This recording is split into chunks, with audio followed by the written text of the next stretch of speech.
supporting NPR's coverage of religion and spirituality. And Jarl and Pamela Mohn, focusing on civil liberties, foster youth, public radio, and the arts.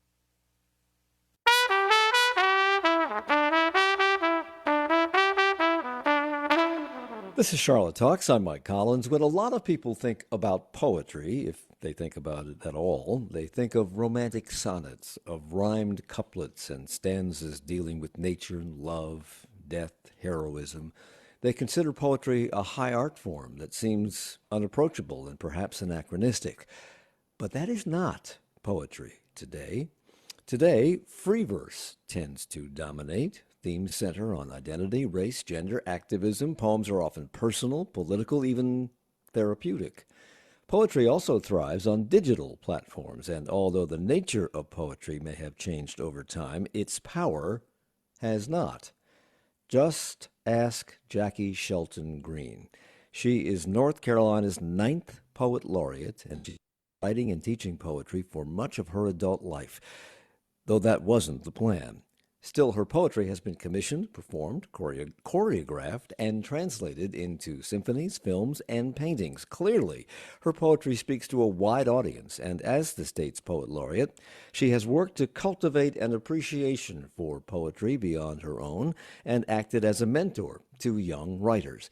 And we are happy to say that Jaki Shelton Green joins us for the hour to talk about poetry and its importance in modern life. Thank you for being here. Welcome. Good morning, Mike, and thank you so much for having me. You're very welcome. As I understand it, you never intended to become a poet. In fact, you wanted to become an oceanographer. So many questions there. Why oceanography and how do you get from there to poetry? Well, as a child growing up in rural North Carolina during the 50s and 60s, I loved the Saturday afternoon Jacques Cousteau. Uh, I was obsessed with his program that came on, and I knew that I wanted to actually live on a submarine and study ocean floor. I was just fascinated with all of those stories, and the ocean seemed like this vast, magical space that had so much wisdom and knowledge, because I think there's a lot of wisdom inside of water. Um, though I'd never been to the ocean as a child, I didn't know where the ocean lived. Um, but it was something I wanted to do. And my father sat me down around sixth grade and said, I think we need to revisit this conversation about oceanography. And it was actually my grandmother who there's a story, a long story. Um, my grandmother who actually sort of, I'm not sure how to say this word. I don't want to use the word inspired, but she really sort of beckoned me to the call of what it means to be witness and the power of utterance. And she also believed in the power of education and literacy. So as a child growing up, the question was never, would any of us go to college, but where do you want to go to college? Even when I did not necessarily know at third or fourth Yeah. grade what a college really was. Well, speaking of college, you went to my alma mater where you have a master's degree at the University of Maryland in community economic development. Yes. And you spent 15 years as a public benefits paralegal, which I guess is the best way to describe it. Uh, and yet today you are the poet laureate of North Carolina. Tell me how that fits together. And were you writing poetry while you were doing all of this at the time? So I started writing poetry as a child. And at the advent of desegregation in North Carolina, um, I went away to a private boarding school in Bucks County, Pennsylvania. And that was a very challenging time for me as a young brown girl from the South, away from my family from the very first time, growing up in a very rural setting where everyone knew each other. And here I am thrust into this wonderful international community of people from all over the world. Um, and I realized that for the first time in my life, that sky I used to look at as a child sitting on our front porch, that it was right there in front of me. I used to wonder, what 12-year-old girl is sitting under the same sky and what does she like to read? So I started writing a lot during my adolescence and during my tenure in prep school because it was kind of my way of coping. More importantly, there were teachers there who really saw me and heard me and instilled a pride in my writing. Um, and I published my first book in the early 70s. So this trajectory around service and creativity has always been very prominent in my mindset. So, if you published your first book in the early 70s, you were fresh out of college, it seems to me, if I'm doing the math in my head right, because we're about the same age. And you were probably working, maybe not in that position as a community economic development paralegal, but certainly working toward it. Was that because you didn't think you could make a living as a poet and you needed a backup? No, it was my kind of family's, I want to say, mindset and values about paying back and paying forward and paying forth. So in my mind, yes, I was a creative maker, but I did not see it as a this or that I would be a creative maker or I would be a public servant. I knew I could do both. So I've always, every employment I've ever had has been around public service, from being a director, executive director of a nonprofit that addressed the low wealth community to a director of development for a multi-million-dollar nonprofit that addressed the issues of children's welfare and affordable education for children and women's issues. So I've always known that I could couple the two. Um, and that's why I did all of that. I also knew that as much as I love poetry, as much as I believed in the power of storytelling and that our stories have good medicine, that stories were not going to build affordable housing. Stories were not going to help a displaced homemaker go back to school and reconsider getting an education. Stories would not help the wounds inside of a battered domestic violence family. Um, but I knew that having the skills and capacity to help people make a meaningful life for themselves and be meaningful contributing citizens to our society was more important to me. I don't want to say more important, but as important as my creativity. I want to go back to the grandmother story because you do tell this story about your grandmother telling you that you're going to write. She Yes. said, "You will write, you will tell. This is what you will do. You will be a teacher, you will tell the story." Because someone who looked just like you almost died just to know how to read and write. Tell that story because that's a story that I think a lot of people have never heard, can't imagine. Yeah. But this is a first person story, essentially, of what it was like. So my grandmother would tell me this story over and over again. In the summers, my grandmother sort of was in charge of my brother and I when my parents were at work. And we lived next door to my grandmother who resided with my mother's middle sister and her husband. So the story is that my grandmother's grandmother, now there are a lot of grandmothers, so you got to pay attention. My grandmother's grandmother was the property of the plantation owner who owned her. He also owned her mother and her grandmother.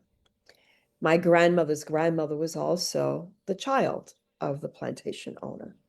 My grandmother's grandmother was specifically the property of her 3-year-old little sister, her little white child.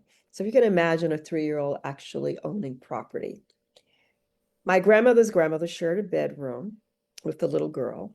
Her job at 9 years old was to take care of this little girl, to make sure that she was properly fed every day, she was properly clothed, she was clean. More importantly, that she had an all-day companion. Wherever the little 3-year-old was, my grandmother was always in tow with her. The white mother, the mother of this child and several other children, the plantation owner's wife, did not like my grandmother's grandmother for obvious reasons, had always begged her husband to sell the child. He would never agree to sell her. My grandmother's grandmother was advised by her mother and grandmother to just do as she was told by the woman and stay out of her way. The woman was very adamant about education for her white children. Every day she gathered the children and taught the daily lesson, whatever it was. Because my grandmother's grandmother was always in the room, was always with the child, she was in the room on a particular day. Now, what my grandmother's grandmother, mother, and grandmother did not know, and what the white couple did not know, is that the white children had secretly taught my grandmother's grandmother how to read and write. Now, we all know that it was unlawful for any enslaved person, man, woman, or child, to know how to read and write. The children had no idea the consequences of it ever being discovered that my grandmother's grandmother could read and write. On this day, my grandmother's grandmother is in a room where the mother is asking one of her children a question. The child does not know or has forgotten the answer. And all the children turn to my grandmother's grandmother, one, because she's the oldest, two, because they all know she knows the answer. And because she's a child, she blurts the answer out. On that day, it is discovered that this enslaved child can read and write. On that day, my grandmother's grandmother, severely beaten, is thrown out of the plantation home, forbade to ever come back to the house. She's sent to live at the very edge of the plantation with an elderly woman who is really just past her service years, and they're pretty much waiting for her to become an ancestor. The white woman's dream is now gifted, and my grandmother's grandmother is sold.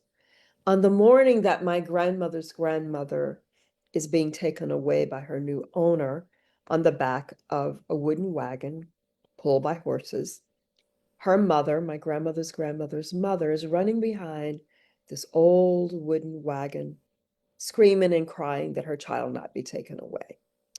While she's running, an old rusty nail falls from the bottom of the wagon. My grandmother's grandmother's mother picks up the nail, puts it in her pocket, and she keeps it. Now, my family has always talked about what we keep keeps us. She kept the nail. Years later, my grandmother's grandmother's mother is able to buy her child back. So my grandmother's grandmother comes back to the family. That nail has been passed down on the matrilineal side of our family. What we keep keeps us. At the age of 25, every woman in our family receives the nail. I am now 72 years old, and I have not relinquished the nail to any of the girls that have come behind me. Where do I've you keep decided it? I'm going to be Where do the you, keeper of the nail. It's where in do a you keep very it? safe, I used to take it out and do show and tell with it. Hmm. I lost it a few times, but it always came back. But I Okay. decided that it was far too valuable to me. It's not just an artifact, but There's it's a holding a movie. story. There's a movie in that, and there's maybe even a documentary. And when we come back, I want to talk about something you just Right. recently retired from teaching, and that was you were teaching at Duke University, documentary poetry. Yes. It's a term I've never heard, so I want to Right. explore that with you in just a moment or two. Our guest today is Jaki Shelton Green. She is the Poet Laureate of North Carolina, and we'll talk about some other things as well with her as we go through the hour. It's Charlotte Talks on WFAE. Hope you're enjoying this conversation with North Carolina Poet Laureate Jaki Shelton Green. She'll be visiting Catawba College on Thursday, November 6. On the next Charlotte Talks, the return of measles, the rise in cases here and around the country, and what it means for public health. We take a closer look tomorrow morning at 9.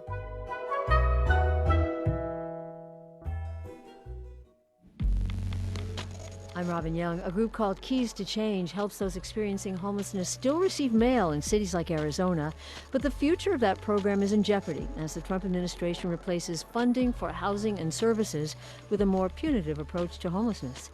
We'll learn more about this lifeline next time, Here and Now. Join us for Here and Now later today at noon, right here on 90.7 WFAE. Support comes from WFAE listeners and Lenore Ryan University, ensuring access to higher education by providing full tuition coverage for eligible North and South Carolina students. More about this initiative at lr.edu/future. And support comes from Camp North End. Visitors are welcome to eat and shop at over 50 locally owned small businesses at Camp North End, like Seemingly Overzealous, Dairy-Free Ice Cream, and That's Novel Books. Details available at camp.nc. It's Charlotte Talks on Listener Funded 90.7 WFAE and WFHE. I'm Mike Collins. Our guest today is North Carolina's Poet Laureate, Jaki Shelton Green, who just told a story about her grandmother's grandmother. Is there another grandmother in there somewhere? And it's a fascinating story that would make a terrific movie and possibly a documentary. And you have said, and I quoted this a little while ago, that your grandmother told you, you will write, you will teach, you will tell the story. And you just retired from being, well, she was prescient because you did become a writer, and you just retired from teaching documentary poetry at Duke University. I don't believe I'd ever heard that term prior to yesterday. So talk about that form. How far back does that go? It's not the Iliad because that's based on a fable. Documentary poetry is based on fact, right? Well, documentary poetry was coined by a group of poets that goes back beyond the 60s, who use primary and secondary sources to retell or recapture a different landscape for a historical or personal event. So in my case, the nail would be the primary source. My grandmother told me that story because she said, I want you to know that this nail holds the resilience, fortitude, and strength of a legacy of women and men who came before you. You will tell this story and other stories. So documentary poetry, some very Kwame Dawes, our former poet laureate, Natasha Trethewey, a documentary poet. Patricia Smith, a poet, wrote about Hurricane Katrina and went down to New Orleans and gathered the stories of many elders that perished in, all the staff left them at a nursing home and they all died. And she interviewed the family members, and there was, Uncle Bud, who died with his glasses on, reading his Bible, because that's what he did. Or Mrs. So-and-so died with her holding her teddy bear, because she always had her teddy bear. But she wanted to document these lives, that they were more than just unidentified people who perished in a storm. So documentary poetry is used quite a bit by writers who want to capture social justice issues and talk about them. And it's a lovely way because, as we know, poetry creates this amazing bridge where we can come in all of our differences and all of our otherness and find how we connect to each other in our humanity through our stories. I believe that the more we talk to each other, the more we share our stories, the more we find our common grounds of connectivity. It doesn't matter. We look around a room and we think, I'm so different from that person sitting over there, until we start talking and hear the stories. So that's what documentary poetry, for me, why it's so valuable. And to be honest with you, I did not realize that I write documentary poetry until I started teaching it. That's what I do. You have 8 books, if I'm right about Actually this, have of 10 poetry. books. 2 are archived, no longer in print. Okay. 10 books, but 8 in And I, circulation. and I could be wrong about this too, but I believe the first was Mask, which was published in what, 81? No, the first Somewhere in book the... was Dead on Arrival, published in Oh, 1973 or 1974. As a matter okay. of fact, that book has three different lives: Dead on Arrival, Dead on Arrival and New Poems, and a new revised Dead on Arrival and New Poems. All three books, same title, three different covers. And it just so happened I ran into the photographer who designed the first graphic design for the first book from 1974. I ran into him a few weeks ago. He lives in Florida now, but uh, so Dead on Arrival was the first book. Okay. The poems in these books, as I understand it, speak to time and memory, ancestry, grief, healing, spiritual awakening, among other topics. When you look back on the great volume of your work as published in these books, and I'm sure there are poems that are not in those books that are part of the collective, how has your work changed over time? Do you see some sort of a progression in terms of what you write about or how you reveal the stories that you're telling through poetry? Certainly, when I look at my first book, I kind of got, ooh, what was my editor thinking? Seriously. It's a lot of, there are some good poems in there, but there is a lot of like, oh, woe is me. And, just kind of a lot of journaling, I feel. So I've seen the maturity in terms of my craft. I've seen the improvement in my craft. I've also seen how I weave out and in, meaning that I write a lot about the external world, the social issues that affect all of us as human beings.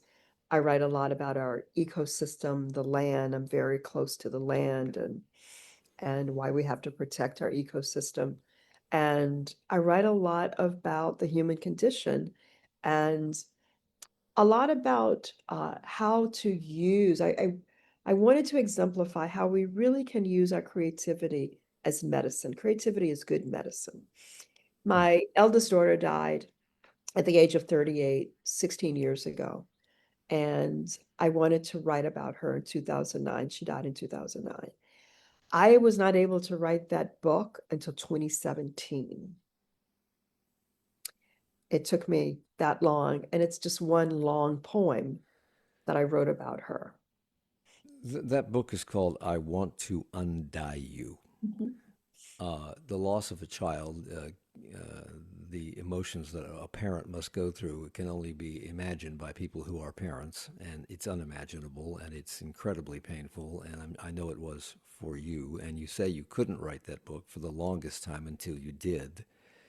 Why did you want to? Why did you want to relive that pain so that you could put it on a piece of paper? Well, it wasn't the pain that I wanted to relive, but I wanted to commemorate her life. At the age of 38, she was an incredible woman uh, who had just finished. She finished her second graduate degree in hospice, Mm. and the university handed us her certificate, her of graduation, her diploma at the memorial service. They said we've never had a student like Imani. She'd done everything and finished off in hospice. Um, I wanted to memorialize her life. I just wanted to celebrate her in some kind of way. Uh, but I was numb on so many levels, and it took me that long. Yeah. And really, I just feel like her spirit nudged me one day. I was in my study looking for a book on a shelf, and I dropped a book on my foot. I didn't have on any shoes, and it really hurt. When I picked it up, it was a journal that I did not recognize. And I opened the journal. It was her journal. She started a journal on the day that she was diagnosed with cancer, and her last entry was about 3 days before she died. Beside her journal was a journal that I started on the day she was diagnosed with cancer, and I stopped writing after she died. I pulled both journals and sat with them and started reading them, and they were almost a call and response. They were in Mm. community. So I feel like she was saying, okay, Ma, it's time. We can do this. I read somewhere yesterday that some people have said you in this book you don't just mourn, you reimagine language to hold what cannot be held. Is that how you see it? Yeah, I wanted to explore, and I always tell writers that I'm working with, what are the containers that we create for the holding? Going back to what we keep keeps us, for the keeping of our sorrows, our disappointments, our grief, but also for our joys, our celebrations, our hopes. What are the containers?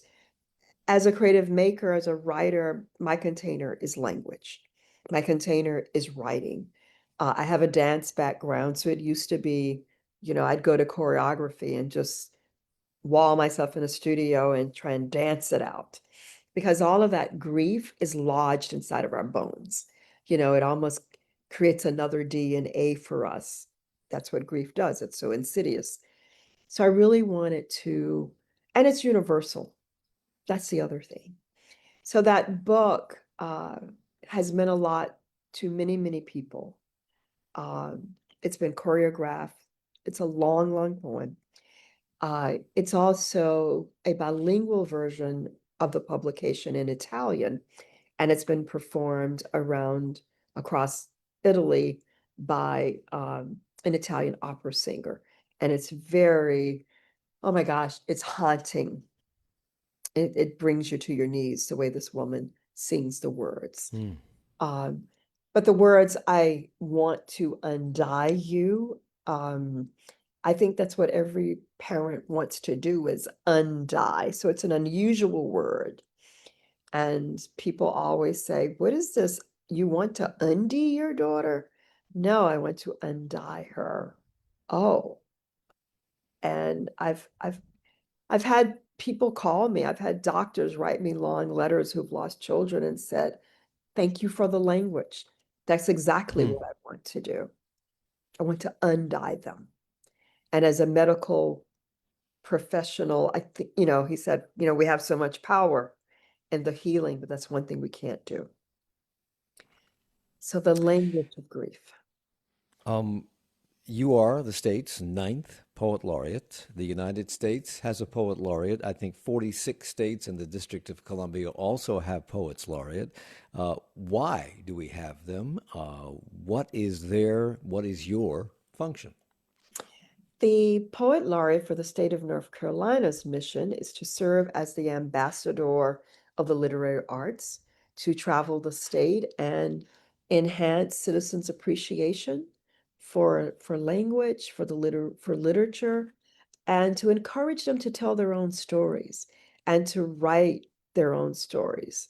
And I have had so many memorable and rewarding experiences traveling across North Carolina, meeting with citizens from all walks of life and helping them to think about poetry very, very differently. I had a man who came to my reading. He came very begrudgingly. He was visiting his children, and his daughter-in-law happened to be an NPR person who was a very, very good friend of mine. And she'd interviewed me the week before, and she said, we have to go to this poetry. And he's like, oh, well, I'm not going to this thing. And he came, and afterwards on the street, after we left the bookstore, he stopped me and he said, I just need you to know, I like poetry now. I thought it was the old stuff I read in school. He said, I hated it. He said, I've never heard poetry like this. He said, every word you said, he said, I was hanging on to. He said, I was the grumpy old white man in the back, if you saw me. He said, I was back there folded up like this and annoyed that I had to be there. He said, and I want to thank you for giving me another landscape where I could appreciate. Talk about that for a second, because I'm sure he is not alone. I think for many people, their only exposure to poetry was in middle or high school, and they didn't like it. They couldn't relate to it because they're reading romantic poets out of the 18th and 19th centuries, and your poetry deals with today. So talk about what people don't understand about what poets are doing today. Well, as a writer, I strive to be accessible, and I have always given myself this test. If I write a poem, and if the only listeners in a room get it, If the only people in the room who get it are women, I feel like I failed. If the only people in the room who get it are Black women, I think I failed again. If the only people in the room who get it are short people, I've, I failed again. Yeah, But right. what is the hook? What is the core that pulls anybody in? We spent a lot of time in Morocco, my husband and I read at an international prose poetry festival one year, a few years ago, and there were elderly Amazi men, Berber men, in the back of the room. I was reading a poem about police violence, and they were weeping. And I thought, I wonder why those men are weeping. And I also wondered if they even spoke English. The next morning, I bumped into a scholar of Moroccan poetry. I knew who he was, and I was kind of like, stage struck that I actually bumped into the man, and I felt like a klutz. And he said, "Oh, it is you." And I said, "Excuse me?" He said, "You were the reader last night." I said, "Yes." He said, "Did you see where I was sitting? Did you see the old men with me?" I said, "Yes." He said, "Did you see them weeping?" I said, "I did." He said, "They speak no English, none of them." He said, "They were all asking me, why are we crying? Why are we crying? What is she doing to us? What is she talking about?" And he said, "Young lady," he said, "they did not understand a word you were saying, but they felt every word." He said, "I explained to them the content of what you were writing about, and they went, oh, oh, yes." And he said, "That is an honor, and I want you to think about that. That language transcends linguistics. Language becomes an art form itself." And I've always thought about what is the value of language if it can't cross those boundaries? So here were these men in their 80s, Berber men, understood no English, but were weeping the entire time I was reading. And that was very humbling for me. He said to me, he said, "I just want you," he said, "that's very powerful." And he said, "Continue to do what you do, making your work accessible beyond the language." So in That's this almost country, language is accessible. that's almost mystical. Do you understand how they could possibly have gotten some sort of understanding through the rhythm of the words and the sound of the syllables in a language they didn't understand? Yeah, well, that's happened to me before. I mean, that's when this woman saying, "I want to untie you" in Italian, and I know about 4 words in Italian. And I remember the first time I heard it, I literally collapsed. They sent me a video of it. So it is mystical, but I believe that language has that power. We know that language is very powerful, that it can harm tremendously. It also can change someone's entire trajectory for life. We've heard the stories of someone being told by a teacher, "You will never be a doctor." And that person goes on to be the amazing surgeon that is sought by everyone. Which could be why, because they're Right. going to prove that person wrong. Exactly. Our guest today is Jaki Shelton Green. She is the state's 9th poet laureate. She was appointed in 2018 by then Governor Roy Cooper, reappointed in 2021. Also, at that time, became the first African American to hold that position in the state's history. And I want to talk about that and other of your works when we come back. It's Charlotte Talks on WFAE.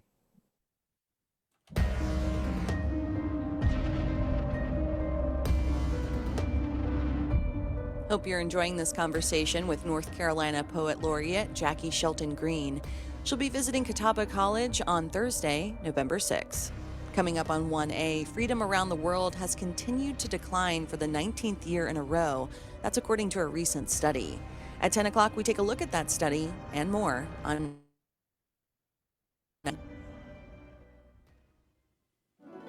I'm Mary Louise Kelly. And I'm Steve Inskeep. One of the things you can count on from NPR and this station, we've got your back when it comes to reporting the news. And one thing this station counts on is contributions to keep it going. A really easy way to support this station is donate a vehicle you don't need anymore. It's free to you and could be worth hundreds of dollars in support. Thanks. Learn more at wfae.org/cars. Support comes from WFAE listeners and Mazda of South Charlotte, committed to drivers that share Mazda's passion that cars make driving matter. More at mazdaofsouthcharlotte.com. And support comes from Catawba Lands Conservancy, protecting land, clean water, wildlife, and farms through a new data-driven conservation strategic plan. More at catawbalands.org/conservation plan.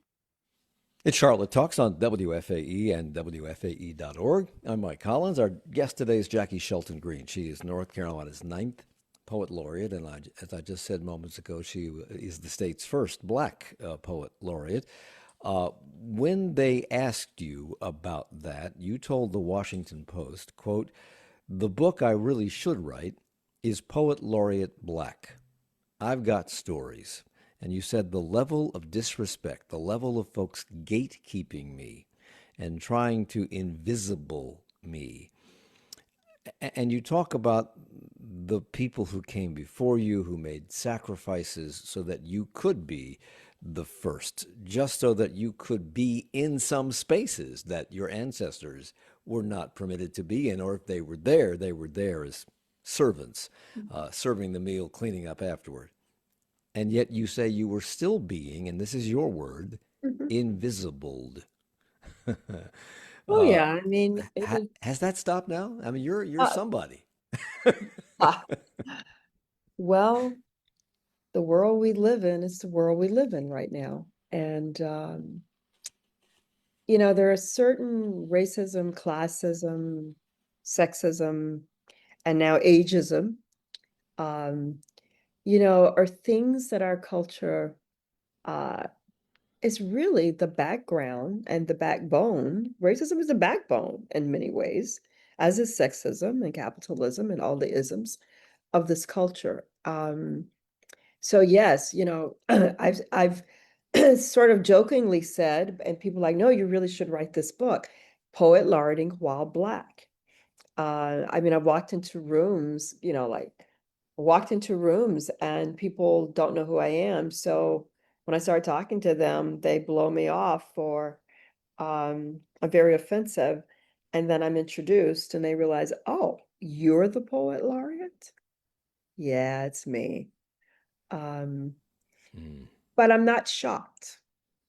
I'm not shocked. I've lived in this culture long enough to understand the realities of it and understand the commodity. I mean, all of those isms are commodities. We make a lot of money off of racism, classism, all of the isms. So I'm very clear on where I am and who I am. And because I'm clear on who I am, I thrive because we must. We all must, not just me, but you, all of us, we must. And if my quality of life should matter to you as your quality of life should matter to me. And I just believe that. And I believe that all my life. My family have been staunch civil rights activists. I grew up. I mean, I went to the first March on Washington and took myself back as an adult for the 25th anniversary of the March on Washington. So I know the sacrifices and, I was there. I was there to see the unraveling of constitutional rights, of human rights right now is a very sad, sorrowful witness. But I also believe in the power of witness. And I think it's very important right now for young scholars. And I'll talk about this, with the young scholars that I'll meet at Catawba is it's a powerful time to be an intellectual. It's a powerful time to be in a learning environment. It's a powerful time to witness what's happening to our collective humanity. And, I don't like the word fight, but how we offer back a different perspective, how we counter respond to the things that are harmful with things that build us up. things that reconstitute our humanity. And that's why I do the work I do. That's why I enjoy working with young people. They're not just our future, they are our now. They're here now, and they're part of this collective witness. Well, talk about that because you do work with kids of all ages and you help them to expand their appreciation of literature, and that seems to be a challenge today because we live in a world in which streaming is the way people get a lot of information, and phone screens that the kids apparently are glued to much of the time. So how do you instill in these young people a love of literature, a love of writing in a world where that has been minimized? By validating their voices and helping them to understand how worthy their stories are to be heard. So there is a world of young people that are addicted, like many adults, to streaming and all of our devices. But there's also a world of young people who are just like me in the 60s, who love to write, who find themselves understanding that their lifeline to survival, many of them, is writing. So there are so many young people who are hungry for literature, hungry for the opportunity to have someone say, your voice matters. And I also work with non-traditional writers. And some of those are young people, the kids who are expelled from schools, the bad kids. And I ask them, so what's up? Why do you act out? Because no one listens to me. Hmm. So the power of listening, the power of compassionate listening. And I started an initiative to create high school poet laureates across the state of North Carolina in every school in all of our 100 counties. And it Wow. has been an amazingly rewarding uh, initiative. I really learn, I'm the teacher who learns what she teaches. And they teach me, I feel, as much as I give to them. But they're listening, they're paying attention. I mentioned a lot of modern poems, including yours, take on topics that we grapple with every day: gender, race, identity, activism, and a lot of those themes are also in prose. And many of those books that tackle those topics are being removed from high school and other school libraries. Are works of poetry that deal with those same topics also being reconsidered? Oh, yes. Maya Angelou's books, many of Maya Angelou's Right. books. The first youth poet laureate, Amanda Gorman, one of her books is on that list. There are many collections of poetry on those lists. And that's why it's so important that communities rethink about how we become our own libraries. I just gifted about 80 boxes of books to a young woman African American woman who I give a shout out to Liberation Station, who is making sure that those books don't disappear. And I think that we all need to think about what's on our shelves, not just African American literature, but these banned books. Uh, so we become the archival depositories for a lot of the banned material so that our children will have a different perspective and know that there's a different truth. Um, Clearly, when you write about contemporary topics like that, it helps people see them in perhaps a different light, or clarifies what they already believed, or shows them a different way to see those things. And it also, it seems to me, makes poetry more accessible because you're talking about things people know and live through every day. Have you found that that is the case with the students you work with? Yes, I am fortunate to witness how these young people build community through their language, through their words. You know, when I'm in a county or a district, a school district, so whether they have 10 schools or 4 schools, many of those students don't know each other, but they're writing about the same things. There's an exercise that I give them where I ask them so I go in for 2 days and I do what's considered intensive writing sessions for 2 days for any child in that district who's interested in becoming a poet laureate. And the exercise is to, with their cell phones or a camera, to photograph 10 things in their community, however they want to define community, that they're proud of. Photograph 10 things in your community you're not so proud of. Photograph 10 things in your community that gives you hope. Then we come back with those photographs, we break up into groups, and when they start showing each other, sharing their photographs, they realize they photograph a lot of the same thematics, not necessarily the exact same photos, but for a lot of young people, it's urban sprawl. For a lot of young people, it's the loss of forestation. They're seeing woodlands disappear in their neighborhoods for development. For a lot of young kids, it's, oh, my neighborhood has so much trash. Um, I don't like the bottles on the sidewalk, on the streets. I don't like the trash. What gives you hope? When I see little kids walking to school in the rain with their little umbrellas, or when I see people on my campus sitting at a table and they're all races and genders of people sitting together sharing lunch, because they realize they really are part of a greater community. And I watch them build community. And even though this is a competitive initiative, they are rooting for each other. They're listening to very personal, some really hard, these kids are writing some very hard, when I say hard, some very confessional poetry. Some of it is kind of scary, just thinking about when students come to me and say, I journal because it keeps me alive. I don't know what else to do. I know I'm weird. I'm the oddball. I wear all black because that's what I want to do. I don't really talk. As a matter of fact, your first class is the only class I've ever talked at. Like nobody's heard my voice this year until now. So to hear that student wake up, or the kid who hides under a hoodie and one day the hoodie disappears and they feel comfortable enough to show their face because they feel validated. They're validated because they hear their story in someone else's story.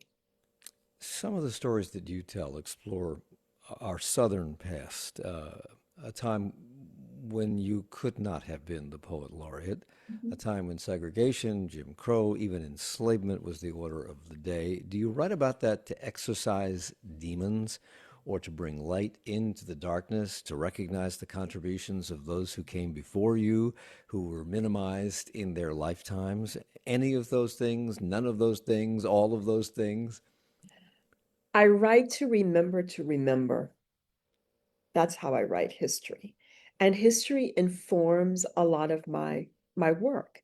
I am very, very clear that I would not be writing if my grandmother had not said, you will write, because someone who looked just like you nearly lost her life just because she could read and write.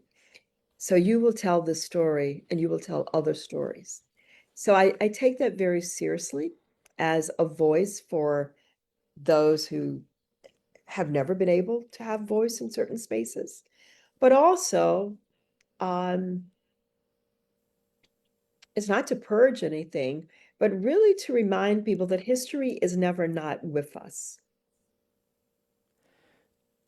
You mentioned grandmother again, so I want to bring in this poem, and we're really short on time, so I hope we can read it in the time allotted. And that is, I know the grandmother one has hands. That's the name of the poem, and that phrase starts every stanza. Would you share that with us? Yes. I know the grandmother one had hands. I know the grandmother one had hands, but they were always in bowls, folding, pinching, rolling the dough, making the bread. I know the grandmother one had hands, but they were always under water, sifting rice, bluing clothes, starching lives. I know the grandmother one had hands, but they were always in the earth, planting seeds, removing weeds, growing knives, burying sons. I know the grandmother one had hands, but they were always under the cloth, pushing it along, helping it birth into skirt, dress, curtains to lock out night. I know the grandmother one had hands, but they were always inside the hair, parting, plaiting, twisting it into rainbows. I know the grandmother one had hands, but they were always inside pockets, holding the knots, counting the twisted veins, holding on to herself, lest her hands disappear into sky. I know the grandmother one had hands, but they were always inside the clouds, poking holes for the rain to fall. Why the phrase, the grandmother won? So this poem actually comes out of a year's residency that I did with women on death row. No, I was not incarcerated. I was there facilitating a 1 year residency with women on death row. For 1 year, I only allowed them to write about their hands for an entire year.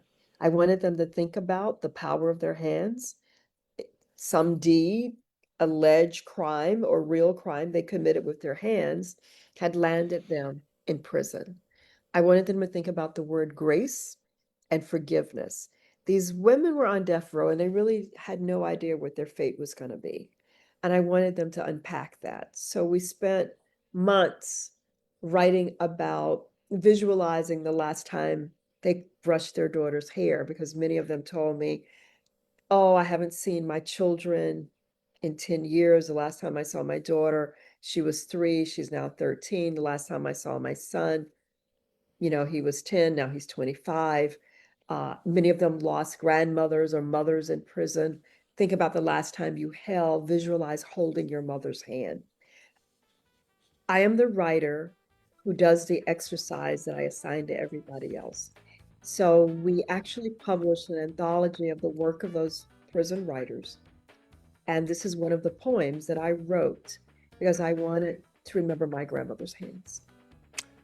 I said in the setup to this program that quite often people use the word poetry as a metaphor. Her movements were poetry in motion. His guitar solo was pure poetry without words. And in fact, your poems have been set to choreography. They are, in fact, poetry in motion. We don't have time to talk about that because we are completely out of time, and I had about 10,000 other questions, maybe another time. Jaki Shelton Green, our guest today, the state's 9th Poet Laureate. Thank you for the hour. Thank you. Charlotte Talk